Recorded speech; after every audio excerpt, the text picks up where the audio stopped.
আমি এই মুহূর্তে রয়েছি শিবপুর বিধানসভা কেন্দ্রের তারকা বিজেপি প্রার্থী রুদ্রনীল ঘোষের সঙ্গে।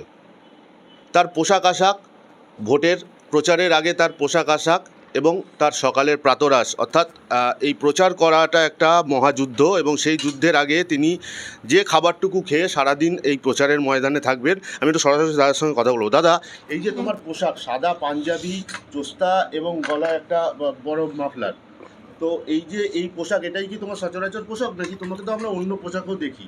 ভোটের জন্যই কি এই পোশাক? প্রথম কথা হচ্ছে যে একটা গরম, এবং সেখানে প্রায় এই সকাল 9টা থেকে আর 1টা-1:30 অবধি পাড়া মানুষের বাড়ি, সেখানে যেতে হচ্ছে, তাদের সঙ্গে কথা বলতে হচ্ছে। তো ফলত অন্যান্য যে কোনো ধরনের পোশাকের থেকে এই চুজ পাঞ্জাবি বা পায়জামা পাঞ্জাবি এটা আমার ভালোই লাগে। আর হালকা রঙের হয়ে গেলে আছে, প্রচুর ইয়েলো আছে, রেড আছে, গেরুয়া আছে, সেগুলোও পরি। কিন্তু যখনই বাইরে বেশি পরিশ্রমের জায়গায় যায়, ওগুলো খুব ঘেমে যায়, তো মাঝে মাঝে ভয়ঙ্কর রকম ছাপটা উঠে আসে। এবার যেখানেই যাই, যে বাড়িতে যে পাড়ায় যাই, যত লোকজন রয়েছেন, এবার যেটা খুব মজার হয় যে তারা সবাই ছবি তুলতে চান। হ্যাঁ, আমরা দেখেছি। তো এবার হ্যাঁ, ঘরের ছেলেকে কাছে পেয়ে আর কি ওই গল্প। তো ফলটা আর কি, যতই ঘেমে থাকি না কেন, প্রচুর ঘাম হচ্ছে, গরমও প্রবল আরও বাড়ছে, তো ফলত ওই বিভিন্ন ছাপটাপ থাকা আর কি, ঘামের ছাপ, সেটা রঙিন জামাতে একটু বেশি ওঠে, পরি। তবে যখন একটু কম দেখি যে রয়েছে, তার থেকে সাদাটা বেটার। আর গলায় একটা দোপাট্টা থাকে আমার, লাল গেরুয়া, ওটা একটুখানি পরি, বাস। এটাই আমার জেনারেলি মানে ভোটের প্রচারের পোশাক। সুবিধে, এই গরমটাকে অ্যাভয়েড করতে, সহজভাবে চলাফেরা করতে সুবিধে, এই আর কি। দাদা, এই গরমে আর একটা দিক হচ্ছে তোমার এই যে ভোট প্রচারের আগে যে প্রাতরাশ, মানে যে জল খাবারটা খেয়ে বেরোচ্ছ, এখানে তো দেখছি গরম গরম কচুরি রয়েছে, মটর আলুর ঘুগনি রয়েছে, অমৃতি রয়েছে, একটি সন্দেশ রয়েছে, একটি কাঁচা লঙ্কাও রয়েছে। এই খাবারটা মানে এটাই কি প্রতিদিনের রুটিন, এরকমই খাবার হয় হালকা? মেনলি সকালবেলা হয়, কখনো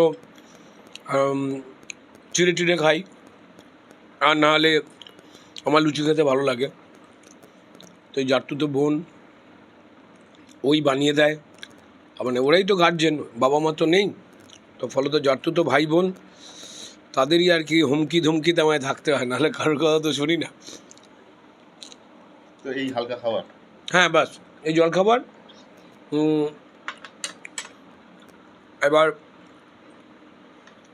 দুপুরবেলা যখন ধরো ওই 2টো-2টোর সময় ফেরা হয়, তখন শরীর ঝান খেয়ে যায়, 1টা-2টো, বাস। ওই সময়টাতে ফিরে সামান্য কিছুক্ষণ রেস্ট, তারপর আবার বেরিয়ে পড়া অন্যান্য জায়গায়, এটা চলে। সন্ধেবেলা অবধি আবার জনসংঘ সেকেন্ড হাফের, তারপর বাকি পার্টি সাংগঠনিক মিটিং, আর না হলে বেশ কিছু মানুষ আছেন তাদের সঙ্গে মিট করা। প্রচুর মানুষ আছেন, তারা মিট করতে চাইছেন, মানে দল মত নির্বিশেষে। সেটা হয়তো শিবপুরের পাড়ার ছেলে হিসেবে কেউ বলবে অ্যাডভান্টেজ, আমি অ্যাডভান্টেজ বলবো না, আমি বলবো যেটা ডেফিনেটলি এটা পাড়া কানেকশন, যেটা সারাক্ষণ। কারণ 10টা লোক অন্তর অন্তর বেরোতে গিয়ে কোথাও না কোথাও, কিরে কেমন আছিস, অনেক দিন পর দেখলাম, এইসব হচ্ছে আর কি। কেউ মোটা হয়ে গেছে, কাউ টাক পড়ে গেছে, বয়স হলে যা হয়। আমাদের মেয়ে বন্ধুদের ক্ষেত্রে তাদেরও কোথাও চেহারা ভারী হয়ে গেছে, একটু অন্যরকম দেখতে যেতে হয়। তো যাই হোক, বাট দেখা সবার সঙ্গেই প্রায় হয়ে যাচ্ছে কম বেশি, 8-10 জন অন্তর অন্তর সবাইকেই চিনি, এটা একটু সুবিধে হচ্ছে। ব্যাস এই সকালবেলার খাওয়া দাওয়া হয়েই এবার কনস্ট্যান্ট বেরোনো। হ্যাঁ, আজকে প্রচারটা একটুখানি, এই শুরুর প্রচারটা সম্পূর্ণরূপে অরাজনৈতিক। এইখানে 2টো মন্দিরে পুজো দিতে যাওয়ার আছে, আর পুজো দিতে যাওয়ার সময় আমি জানি যে রাস্তা দিয়ে নিয়ে যায়, যদি সেখানে এলাকার মানুষজনের সঙ্গে দেখা হয়ে যায়, ভালোই হয়। কালারফুল রুদ্রনীল ঘোষ ভোট ময়দানের প্রচারে যখন তিনি বেরোচ্ছেন, একাধারে যেমন হালকা পোশাক পরছেন, কখনো কালারফুল থাকছে, কখনো বা সাদা থাকছে। এই সাদা চোস্তা পাঞ্জাবি তার ভোট প্রচারের ময়দানের প্রিয় পোশাক। এবং সকালবেলা যে প্রাতরাশ অর্থাৎ ব্রেকফাস্ট করে তিনি বেরোচ্ছেন এই ভোট প্রচারের যুদ্ধে, সেখানে রয়েছে হালকা খাবার অর্থাৎ লুচি, ঘুগনি, আলুর তরকারি, এছাড়াও মিষ্টি এবং জল। এই খাওয়া দাওয়া করেই কিন্তু দুপুর পর্যন্ত তিনি প্রচারে মানুষের সঙ্গে জনসংযোগে থাকবে এই শিবপুর বিধানসভা কেন্দ্রে। হাওড়া থেকে সুব্রত বন্দ্যোপাধ্যায়, TV9 বাংলা।